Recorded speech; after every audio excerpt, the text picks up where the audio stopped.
Welcome back, everyone. Ready for another deep dive. Always. Today, we're looking at, it's a building project, but it's also so much more than that. It's called Manhattan Loft Gardens. Oh, interesting. It's in Stratford City in London. You know, that area has been through a lot of changes, especially after the 2012 Olympics. Right. Becoming quite the hub. Exactly. And this building, well, it's meant to be this kind of vertical community. That's how the developers describe it anyway.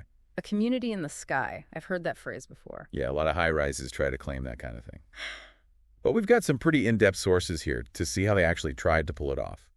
Architectural plans, reports on their sustainability efforts, even news articles, and some engineering analysis. Sounds thorough. So what jumped out at you first when you started digging into this? Honestly, the pictures. This building has these dramatic double cantilevers, like sections of apartments are literally hanging in midair. Oh, I know what you mean. It's visually striking, for sure. But from an engineering perspective, it's also incredibly complex. That was my next thought, too. Like, how does that even stay up? Well, that's where the ingenuity comes in. They used a hybrid system, combining steel trusses with post-tensioned concrete. It's kind of like, imagine a really, really strong rubber band inside the concrete, giving it this incredible strength. Wow. Okay, so it's not magic, but it sounds pretty close. Pretty much. And what's really cool is they didn't try to hide all this engineering wizardry. They actually exposed some of the structural elements in the apartments themselves. So you're not just living in a building, you're living inside the engineering. That's kind of awesome. I think so, too. It adds a whole other dimension to the living experience. Definitely. But okay, before we get too carried away with the high-flying design, let's get back down to earth for a bit. Literally, what about the building's location? Did that play a role in how they designed it? Absolutely. Location is always crucial. Manhattan Loft Gardens is right next to Stratford International Station, a huge transportation hub. And it's close to the Olympic Park, too. So prime real estate, basically. Exactly. But with that prime location came a whole bunch of challenges. For example, there's a 5-meter no-build zone around the railway tracks. Ah, so they couldn't just build whatever they wanted on that side. Nope. No balconies facing the tracks, for one thing. They also had strict landscaping requirements and had to be really mindful of pedestrian flow, with the station being so close. Even something as simple as the entrance location had to be carefully considered. So in a way, the building is kind of squeezed in by all these restrictions, but then it's also reaching for the sky at the same time. Yeah, that's a great way to put it. And those limitations actually pushed them to get creative, which is partly why they went with the cantilevers in the first place. Interesting. So it's a form follows function kind of thing. Speaking of function, I was really struck by their sustainability goals. They aimed for a 12% reduction in carbon emissions just through energy efficiency. Yeah, that's a pretty ambitious target, especially for a skyscraper. They really tried to tackle it from all angles, looking at everything from the building's design itself to its connections to external resources. Okay, break it down for me. What did they actually DO to make it more energy efficient? Well, they started with the facade. They used a mix of opaque and transparent materials, strategically placed to manage sunlight. It helps to minimize solar heat gain, which means less need for air conditioning while still letting in plenty of natural light. So those big triple-height glass panels in the plans, those aren't just for looks then? Not at all. They're all about maximizing daylight while preventing the building from becoming an oven. And then there are the green walls and roofs. They're a prominent feature and a big part of the whole sustainability strategy.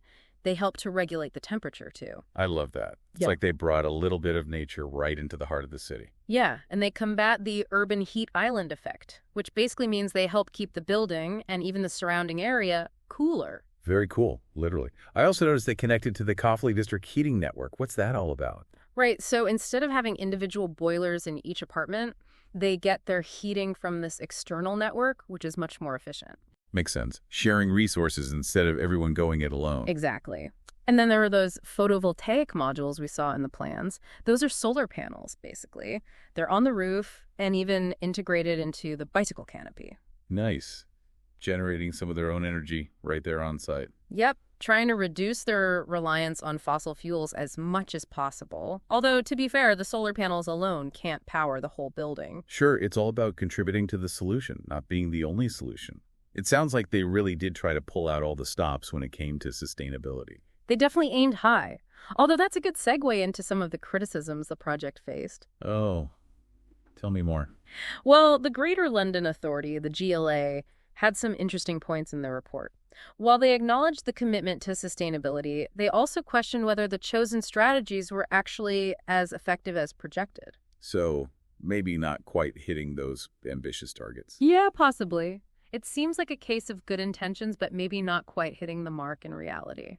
A good reminder that sustainability is a journey, not a destination. It's about constantly learning and improving. Couldn't agree more. And we'll delve into those specific criticisms a bit later and talk about the challenges of measuring sustainability in a project like this. So let's talk about this whole vertical community idea. You've got these amazing sky gardens, a rooftop restaurant, even a leisure center. Do you think those things actually create a strong sense of community? It's a good question. You can design all the cool spaces you want, but it's the people who make a community, right? Exactly. And what's interesting is we have a bunch of different sources that give us glimpses into the actual resident experience. We have resident surveys, interviews from a local newspaper, even snippets from an online forum from Manhattan Loft Gardens residents. Oh, wow. So it's like we're getting multiple perspectives on life inside this vertical village. Yeah, and it's pretty fascinating. Some residents are totally raving about the community. They talk about making friends in the sky gardens, having little get-togethers, even yoga classes in the shared spaces. That sounds lovely. Was that a common sentiment? It definitely came up a lot, especially among people who actually use the shared amenities. But there's another side of the story, too.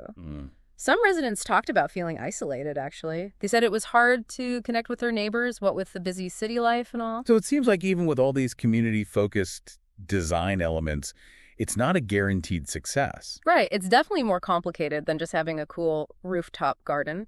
I think part of it might be the demographics of the building. Lots of young professionals, often out working or socializing elsewhere.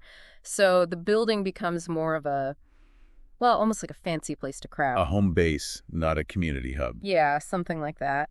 And we have to remember, this is a mixed-use building, too. Residents, hotel guests, people coming and going for the restaurant or the public spaces. It creates a really dynamic environment, but maybe not one where it's easy to put down roots. Makes sense. If you're constantly surrounded by new faces, it's harder to form those lasting connections. Right. And then there's the whole socioeconomic factor, too. Those apartments are pretty high-end, so it creates a certain, well, let's just say not everyone can afford to live there. And one resident in the online forum mentioned the high service charges for using those amenities. So even within this vertical community, you might have smaller groups forming based on lifestyle or affordability. It's like its own little microcosm of society playing out over those 42 stories. Exactly. It really shows how tough it is to create a truly inclusive community, even when you're designing a building with that in mind. It's fascinating that a building can make us think about these sociological questions.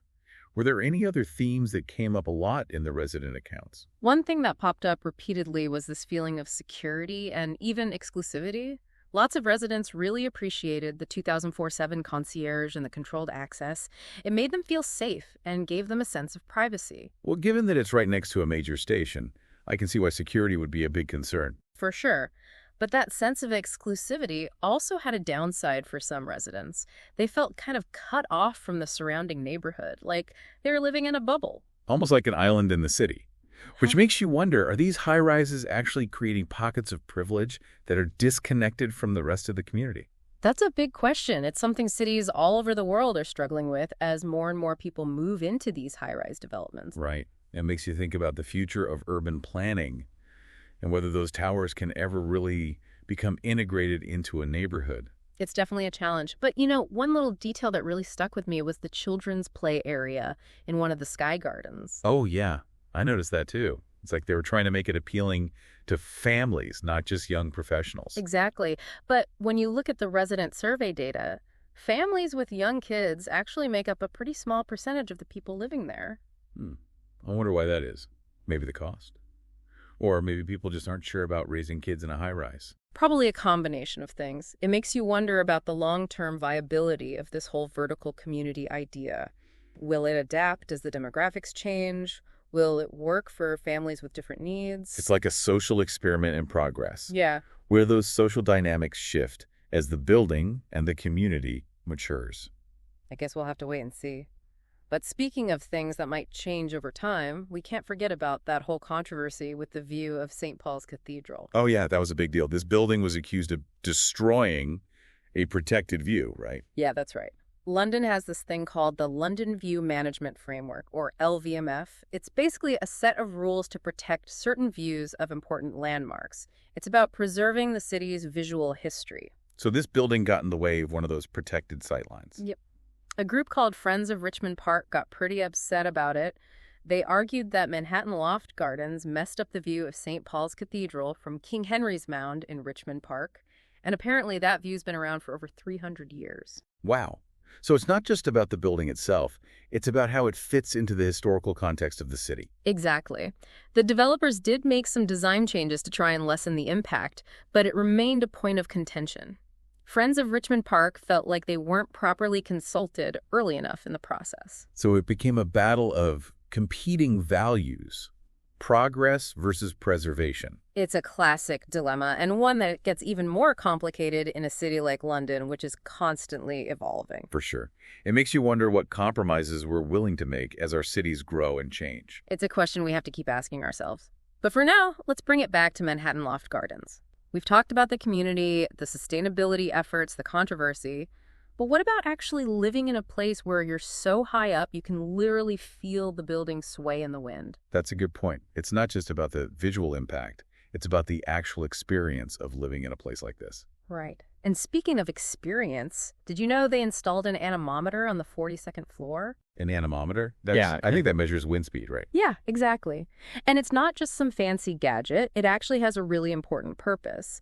It's there to monitor wind conditions and warn residents if it's getting too dangerous to be out on their terraces. Oh, that makes sense. Especially with those cantilevered sections on the upper floors, you definitely want to know if the wind was picking up. For sure. It's a safety measure, but also a reminder that you're living in a structure that's interacting with the elements in a totally different way than a regular building. It's like living in a giant wind chime. So we've talked about the micro level, the experience of the residents. But what about the macro level? What does this project tell us about the future of high-rise living and the challenges and opportunity that come with it? That's a great question, and I think it's the perfect way to wrap up our deep dive. So we've covered a lot of ground here, from daring engineering and those sky-high gardens to the whole debate about community building and the sustainability efforts, which, well, maybe didn't quite live up to the hype. What are your final thoughts? Does Manhattan Loft Gardens actually achieve what it set out to do? Does it redefine high-rise living? That's a tough one. I mean, there's no denying that it's a remarkable feat of architecture and engineering. It really pushes the boundaries and gets us thinking about how we design and live in our cities. Yeah, it definitely sparks some important conversations. What are some of the key takeaways for you after this deep dive? Well, for me, it really highlights that sustainability isn't just about checking boxes. It's got to be a continuous process, you know?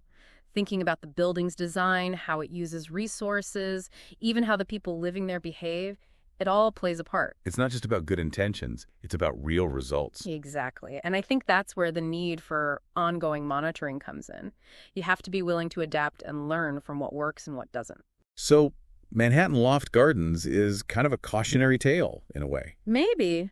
It shows us that even with the best plans, things don't always go exactly as you expect. Creating sustainable and thriving communities, whether they're vertical or not, it takes a long-term vision and a willingness to be flexible. It's a constant learning curve, right? What lessons do you think other developers or architects can take away from this project? I think one of the biggest lessons is the importance of context. You can't just plop a building like this down anywhere and expect it to be successful. It's got to fit into the location, the surrounding community. It's got to meet the needs of the people who are actually going to live there. It's about the big picture, not just the individual building. Right. Another thing is you have to balance ambition with practicality. What do you mean? Well, Manhattan Loft Gardens is full of these ambitious ideas, the cantilevers, the sky gardens, the whole sustainability thing, but you can't let those ambitions overshadow the practical realities. So you have to be willing to compromise. Sometimes, yeah. And that's a good lesson for any project, really. What about the social aspect? What does Manhattan Loft Gardens tell us about the future of those vertical communities? Do they actually work? It's tricky. Creating a sense of community in a high-rise, it's not easy. Design can help, but it's not a magic bullet. Ultimately, it comes down to the people. and whether they're willing to put in the effort to connect. You need shared values, a sense of belonging, and that can be tough to cultivate in a busy city environment where people are always coming and going. A lot of moving parts, both literally and figuratively. Yeah, for sure. But I don't think it's impossible.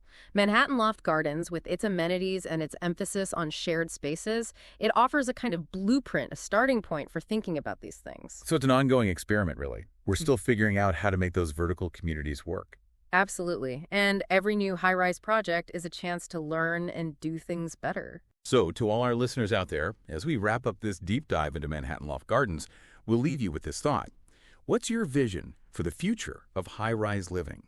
How can we ensure that these towering structures contribute to a better urban experience for everyone?